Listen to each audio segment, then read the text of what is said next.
I wanted to quickly share Benjamin's birth story. So he was born on July 11th at 1:37 a.m. He was 10 pounds even and 23 inches long.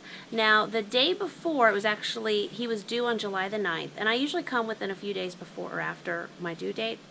So on July 10th, I had Travis drop me off at Walmart. I did not get one of those wonderful electric little buggies to drive me around the store.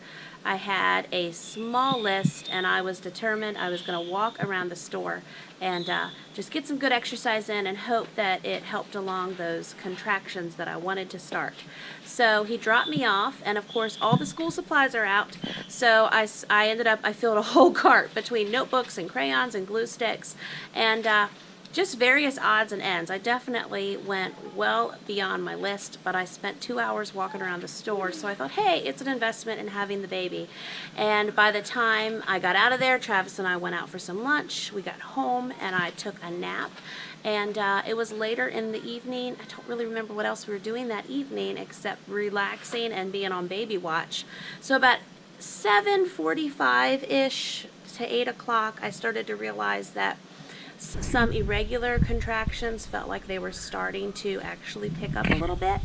And so I timed myself from about 8 to 9 because with a lot of my pregnancy since Liam, for Liam and Amelia, excuse me, I felt like a seed fall on me or something.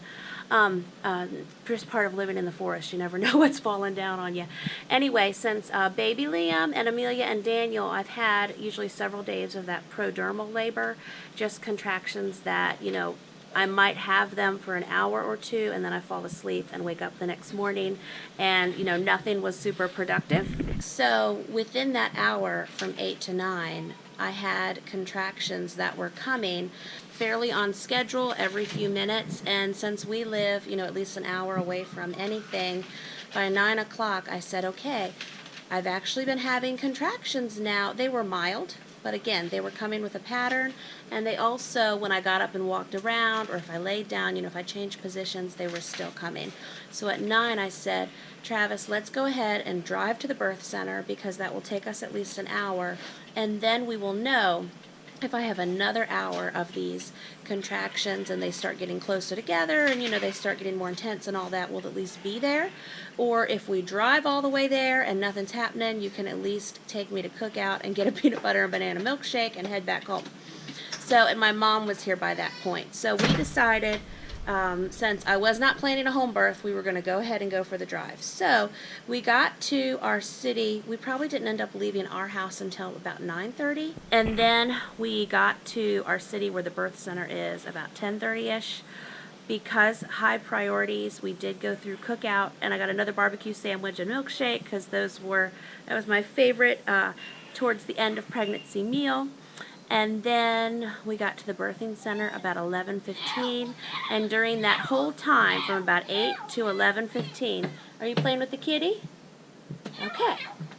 From about 8 to 11:15, my contractions were getting closer together, and they were getting more intense. So I still had that concern of, oh man, I'm going to get to the birthing center and have, you know, the midwife and her assistant and the doula, have everyone come, and then nothing happened. It's kind of like, you know, everyone's expecting you to put on a show and you just don't know if you can pull it off. So we did meet everyone at the birthing center, and about 11:30 we were discussing, okay, you know, should Travis and I get a hotel for the evening? Is this going to be a long time?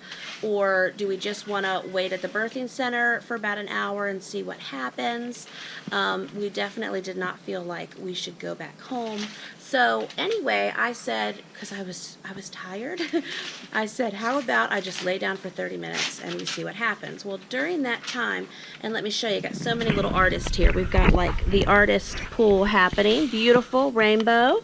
Lovely, lovely. But you all are being so quiet while I film my story. I appreciate that. Yes, yes.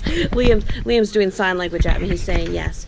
So I laid down with a thought that I was just going to rest for 30 minutes, and and we would just see what happens from there. Well, my doula, so I'll share my doula experience. My doula experience was just, it was wonderful. It was everything I wanted and needed it to be. And while I laid there, I probably laid there for about 10 minutes or so, and the other midwives had left the room. My doula stayed with me, and then she just came over and she massaged from like the back of my neck all the way down my back, all the way down my legs, you know, all the way down to my feet. So she just massaged me, you know, basically head to toe for about 30 minutes or so. And that really relaxed my body, and actually my contractions started coming closer and closer and were getting pretty intense. By the time we got to about 12:15, so I had been there an hour, I knew baby is coming. We made the right choice. The big show is going to happen, and I'm glad we're all here. So about 12:15, I changed positions. I had been laying down, and it was to the point where I did not want to lay down through any more contractions. So my doula suggested I sit on the birthing ball, which I did, and I just leaned the top half of my body over the bed. She continued to massage my back, and the contractions continued to get more and more intense. And then I want to say about 1 or so, my midwife, we were pretty sure of Benjamin's position. You know, we were sure he was head down, but I had, up until that day, I had still felt a lot of lower, like arms, lower limbs, and so I didn't know if he was facing forward or not. And so she went, we did a quick ultrasound to try to gauge his position, and, you know, this was cutting it really close because he was born at 137, so we still weren't too sure at that point. You know, again, we thought we knew his position, but she just wanted to do one last double check. Well, by the time we got out of their ultrasound room, I was in no shape to walk. We got back to my birthing room, which is just right down the hall. I thought a few times, I'm not going to be able to walk down this hall. I sat back on the birthing ball, and about 1:15, all of a sudden, very painful contraction, my water broke. And so from 1:15 to about 1:37, it was all crazy hot mess. And I just fell forward on the bed, and he was born at 1:37. That's the long and the short of it. So that was different because I did actually have him on the bed. But that's just how it all worked out. You know, I was in no shape to walk or to make any decisions, and once my water broke, things progressed so quick, and he was born so quick. That was that. So the most, any of you contemplating, you know, natural childbirth, you know, the intense, insane pain was for that 17-minute period from when my water broke to when he was actually born. And the moment he was born, I felt so much better.